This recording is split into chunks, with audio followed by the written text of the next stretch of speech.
Make your life a masterpiece, my dear friends.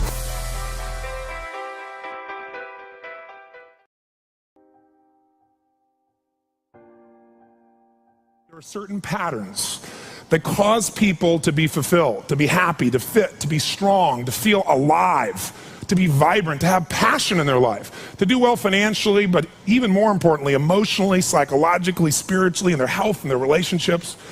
And there are also patterns that make people frustrated, overwhelmed, depressed, sad, lonely, cause them to be struggling financially, struggling with their body, struggling intimately.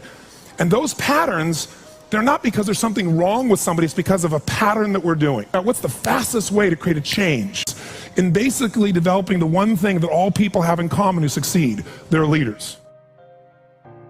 Because I don't care what style you are, I don't care if you're a mom, if you're a great mom, you lead your child, you're not led by your child. Or a great dad. If you're a great business person, you're a great salesperson, you're a great negotiator, you're a great anything, you're a great human being. This has been my entire life's obsession. What makes the difference in people's lives? And that leadership component, as I say, doesn't always mean somebody follows you. A leader is somebody who lives life on their terms, that you will never settle for less than you can be or share or give or create. It's not what we get that makes us happy, it's who we become. How we live our life, who we are as a person. People can take away all the things, but who you become, no one can take away. And the problem is most of us are trying to be something we're not. And it isn't so much about change, about changing yourself. The change happens when you be yourself. Know thyself, that's the hard part for most people, and then be thyself. Because most of us in our lives, out of our desire for respect or achievement or love or connection or something, we've been trying to be the way we think we have to be in order to get that love, respect, appreciation, whatever it is we've been after at some unconscious level. And we've been doing it so long that we think that this is who we are. Because success without fulfillment is failure. And I can't tell you how many people I work with who are supposedly the best in the world at what they do, and they have more money than they can spend, and they have all these people that love and respect them, and yet they're unhappy inside. Because if you want to know what's really you, where you're going to be alive is when it's really you. And you may even think you know who you are because you've been living a certain way, but I'll tell you how you'll know. You'll feel euphoric, you'll feel strong, you'll feel unlimited, you'll feel free. I have seen, out of 3 million people around this earth in 80 countries, I've seen just about anything you can see, and there are only so many patterns. And what you're going to find underneath all of this behavior is we have the same needs. When you understand what those needs are and which ones you're focusing on, you start to understand why people do the crazy things they do, including you and I. And you begin to understand, hey, there might be a better way to meet my needs, and I don't have to get caught up in this game of stress and frustration and upset, or I could really help this person I care about, because I could see what's really going on. Part of what we want to accomplish here as leaders is we want to become practical psychologists. We want to understand what's really going on so we can help, so we can make a difference, so we can transform. So yes, of course you can do better in your business, because the more you understand about what people need and want, the greater you're going to be, the better manager, better leader, the better mom or dad, the better friend. And there's a better you that's available when you understand what's driving you. But most of us are running patterns over and over again, and we want to free that up. To free it up, we got to break the pattern. We got to do things that are different. So we're going to do something different. I'm not here because I believe in positive thinking. If you think that's what I believe, you don't know much about me. I'm not one of those people that believes you're supposed to go to your garden and chant, there's no weeds, there's no weeds, there's no weeds, there's no weeds. There's weeds right there. All right, that's what I believe. Here's what I believe. I believe that if you really want to be effective, you got to tell the truth.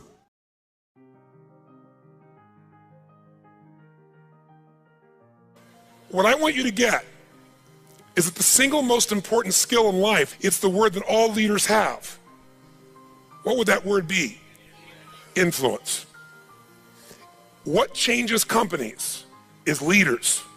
The only way you change a company is leadership. If I want to change a company that I own and I want to make a shift in that company, the number one thing I'm going to do is shifting leadership. That might be taking leaders to a different level. That might bring new leaders in. That might be new leaders of new voices with new perspectives, with new skill sets, new directions, but we need to take things to another level. Leaders solve problems and leaders maximize resources. If you're going to solve problems, you can't do it yourself or it would already been solved. You have to get others to help you to do it. That requires influence. True? If you're going to get people to maximize resources, that requires influence. If you're going to get people to partner with you, provide you resources, capital, suppliers, anything, that requires influence. If you're gonna have an impact on your kids or your community or the world, that requires influence. There is no more important skill of leadership than influence. And yet most of us think of it like selling, and as a result, we don't master influence. So I'm not here today to try and get you to become a master of influence in 45 minutes or so of my chatting with you here, because we have so many of the speakers. This is the area of life I am most focused on. Because I know that if you can't influence, you can't lead. But if you can influence powerfully, intelligently, with integrity, there's no limit to whatever you can envision and what you can make real. And if your influence becomes not just you as the influence, but you're able to influence systems, people, company, culture. If you can turn other people into influencers, now whatever you vision about can be made into a reality. And so as a skill of influence, we gotta ask ourselves, how many agree leaders are what change companies? Raise your hand if you agree with that, say aye. And leaders' number one skill is influence. If you agree, say aye. And then the question becomes, how do you influence? How do you influence consistently with integrity? You can influence many ways. You can do it without integrity, but the good news is we live in a world today where whatever you do, it's transparent to the world because there are no secrets anymore, are there? Try to have a secret today, bless you. You can forget the secret. With the internet, with the culture we have, the way the world is today, there are no more secrets, and whatever you think is still possible to keep secret, give it 3 or 4 more years and it'll be impossible. Every phone call you make is recorded. There's no single phone call that goes in and out of North America that they don't have a recording of, and they can search by word, by tone, by tempo. They can even recognize voices now. There is no such thing as privacy. Everything you've ever put on the internet is there forever, and people know it and can search it. The way you write is searchable now. You can not sign your email, you can put it on somebody else's email, and the structure of your language and the way you influence things can be studied at this level. So the good news about that is manipulation as an ongoing tool for success is over. But adding value will never go out of style. Truth will never go out of style. So influencing with integrity is the secret. But what really influences people? Do facts and figures, we give you enough facts and figures out of a core story, is that going to influence people? No. It's the weaving of that story together in a way that produces what shifts people, and that's human emotion. Ultimately, the big game here is emotion. You have to influence emotion. You have to influence the emotion of your people. If you're going to maximize resources, and if we all agree, as we talked about the other day, it's not a lack of resources, it's a lack of what? Resourcefulness. If you're creative enough, if you're playful enough, if you're determined enough, if you're focused enough, you can find a way. If you're giving enough, if you're generous enough, if you're honest enough, if you're courageous enough, you will get people to help you. You will find the way. You will make that thing happen. You'll access the resource. You get someone to coach you, teach you, loan it to you, let you try it, drive it, experience it. So it's the ability to influence emotion, because that's what affects our intellect. That's the bottom line. A core story is only there to give you a set of facts to educate someone that will make them emotional enough to make a decision. And what they do is they go through a series of things that you have emotions about. They may say them in a non-emotional way, but the only reason they work is because you know they're going to open the person's emotion. How many agree with me on this? Say aye. So as leaders, we can never forget that humans are emotional creatures, including ourselves. And to influence other people, we have to know what already influences them. And we can't ever forget what truly influences them. It's going to come down to our ability to connect with them at a deep emotional level, or get others to do the same. Here's how I'd say it in a really simple term. To influence someone, you have to already be influenced. Right? To move somebody, you better be moved. To touch somebody, you can't touch somebody about your product or service or vision or idea or your company if you're not touched. To persuade others, you have to be persuaded. You can't give somebody else what you don't have. Now, you may have it intellectually, and here's the challenge. When you first meet somebody in your relationship, and you're all excited, what's the level of energy like? 0 to 10, make the sound of that energy. You meet somebody you're totally excited by, make the sound, everyone. 6 months, 6 years, 20 years later. It's scary, isn't it? And it's not time, because there are people I've been with them, been together 65 years, and they're still out of their mind for each other. They make the same amount of noise you did in the beginning here. What changes is, very often, when you're around something enough, I don't care what it is, there's a law called the law of familiarity. The law of familiarity says this: if you're around something enough, you take it just a little bit for granted. And it doesn't matter what it is, it's not that you don't care, it's that you get used to it. It's that the variety of it is not quite as high. It's not so new, and with that, sometimes you give it less significance. Even though in your heart you know it's significant, you don't keep the aliveness of it. It becomes something you intellectualize versus something you feel inside your body with a passion. So there are people who say, but we love each other. Yeah, well, that's great. You know, you hug each other every now and then, you say you love each other, little kiss like that. Was that how it was in the beginning? No.